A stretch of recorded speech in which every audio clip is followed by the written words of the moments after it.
Oi, eu sou a Vitória e tá começando mais um vídeo no meu canal.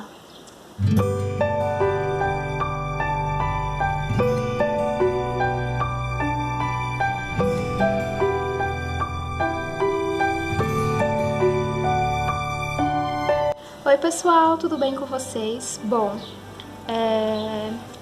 o vídeo de hoje eu vou tentar ser o mais breve possível para não ficar enrolando. Qualquer coisa, futuramente eu faço um vídeo com mais detalhes explicando realmente tudo o que aconteceu, tintim por tintim. Mas esse vídeo vai ser um alerta, mais um alerta sobre comportamento. Então vamos lá. Eu sempre tive problema com a escola. Eu comecei a estudar com 5 anos, em 2005, e terminei de estudar em 2018, que foi onde eu concluí o ensino médio, lá em 2018. E de 2005 até 2018 eu sempre tive problema em relação à depressão e ansiedade, né? Eu associei a escola como um lugar muito ruim, então eu tinha crises de ansiedade, eu ficava muito agressiva, eu não sabia lidar com a escola, essa é a verdade. Eu não conseguia enxergar a escola como um lugar bom, como um lugar de aprendizado. Pra mim sempre foi um lugar de terror, de muita dor. Tem um vídeo aqui no canal contando um pouquinho sobre o bullying, e esse foi um dos fatores também de eu associar a escola como um lugar ruim.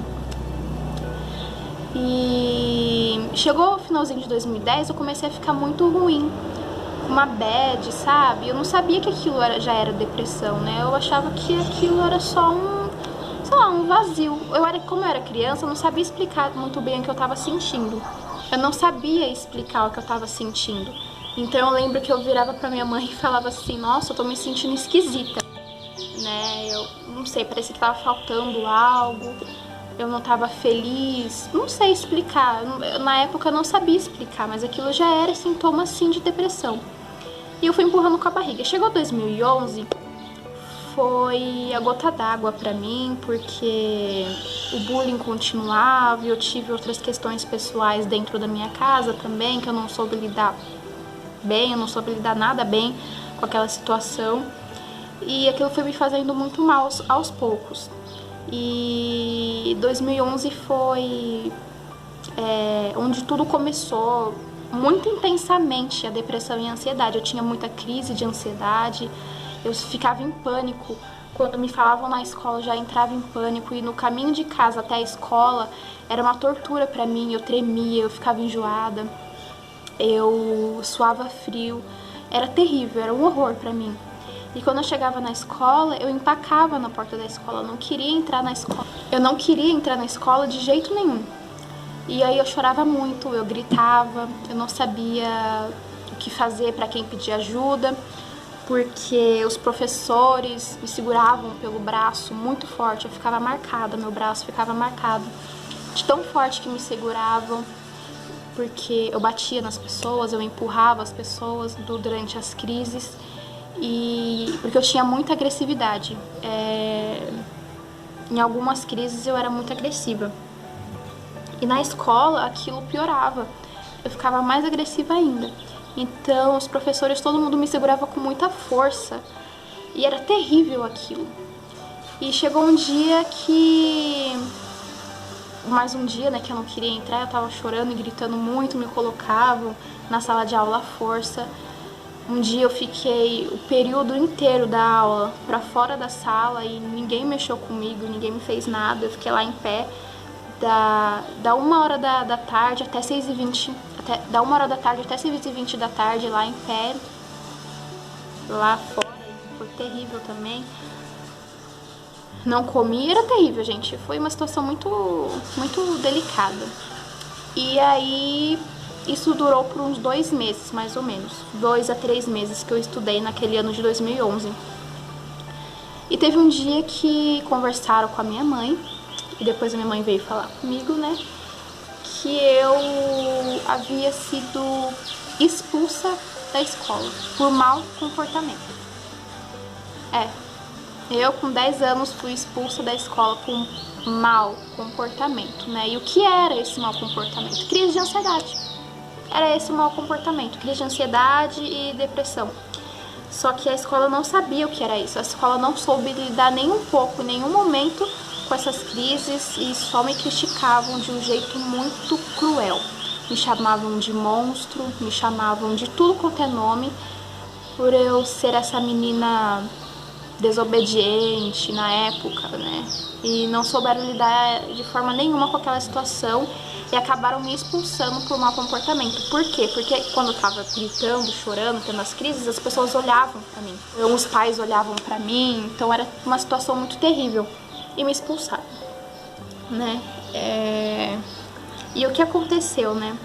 Me expulsaram e a diretora auxiliou minha mãe que eu passasse por um psicólogo, uma psicóloga recomendada lá, que a diretora que recomendou essa psicóloga pra minha mãe, e foi terrível. Eu nunca gostei de passar. Eu passei por aquela psicóloga por um mês mais ou menos e nunca mais passei em nenhum psicólogo naquele ano. O método que ela usava, eu não sei o que aconteceu, gente. Eu não me encontrei com ela, não conseguia me abrir, era terrível. Foi uma experiência com aquela psicóloga, foi horrível. E acabei saindo, né? E depois tem mais histórias que mais pra frente eu conto pra vocês, né? Mas qual é o alerta que eu quero deixar pra vocês nesse vídeo? É que aquela criança que resistia a ir pra escola, que chorava, que gritava, que empurrava, que batia nos outros, que tinha crises muito fortes, que tinha Eu não sei explicar pra vocês o quão forte eram minhas crises naquela época. Foi expulsa da escola por um mau comportamento, que na verdade não era um mau comportamento, era depressão e ansiedade. Então, o que eu quero deixar aqui é que às vezes, sei lá, talvez o seu filho, a sua filha ou algum conhecido seu não gosta de ir pra escola, ou talvez na hora que fala vamos pra escola tem muita resistência para encarar aquilo. Talvez aquela criança esteja com um problema sim dentro da escola. Eu não tô generalizando e falando que toda criança que resiste a ir à escola é porque tem um problema dentro da sala de aula ou em relação à escola. Tô dizendo que talvez aquela criança tenha algum problema dentro da escola e que os pais não saibam, que os professores não saibam, talvez seja vítima de bullying, assim como eu fui. E eu fui resistindo à ideia de ir pra escola. Então é sempre bom dar uma investigada, né? Pergunta lá, olha, como é que tá? Como é que meu filho tá agindo nas atividades? Ele tem um grupo de amigos? Ele interage com os outros amigos? Como é que os amigos interagem com ele? E se interagem? Se aquela criança costuma chorar na escola ou não, se aquela criança é agressiva ou não. Existem sim crianças que têm uma maior resistência de ir pra escola e tem crianças que no primeiro dia já vai toda feliz e pronto, acabou. Mas no meu caso não foi assim, porque eu sempre tive um problema muito sério com bullying, contei pra vocês no vídeo. Então aos poucos aquilo foi me incapacitando realmente. Então talvez não exista um mau comportamento, mas sim algum transtorno que merece ser tratado, e aquela criança tem que ser ouvida e entender o lado da criança e não duvidar o que daquela criança fala, né? Os adultos costumam duvidar do que a criança fala. E por que os adultos duvidam do que a criança fala, né? Não tem explicação, não tem sentido nenhum, né? Aquela criança é uma pessoa também e tem sentimentos, então ela merece ser ouvida. E hoje essa história é só mais uma história, né? Pra contar e pra entender, e hoje, graças a Deus, eu já superei isso. E aqueles maus tratos que eu sofri daqueles professores, diretores da escola, hoje em dia não é mais um trauma pra mim, graças a Deus. Eu tratei por muitos anos isso, eu tinha uma resistência muito forte de falar sobre isso. Eu passava muito mal quando eu falava sobre isso, eu tinha crise de ansiedade quando eu falava, quando eu pensava nisso. E hoje em dia, graças a Deus, é só mais uma história pra contar. Então é esse o alerta, né? Observem as atitudes das crianças, observe se houve alguma mudança de comportamento, porque o comportamento costuma revelar muitas coisas sobre nós. Então é esse o alerta, eu espero muito que vocês tenham gostado. Se inscrevam no canal, vejam os vídeos mais antigos, que tem muita informação boa e que precisa ser compartilhada. Eu espero muito que vocês tenham gostado. Um beijo, fiquem com Deus e tchau!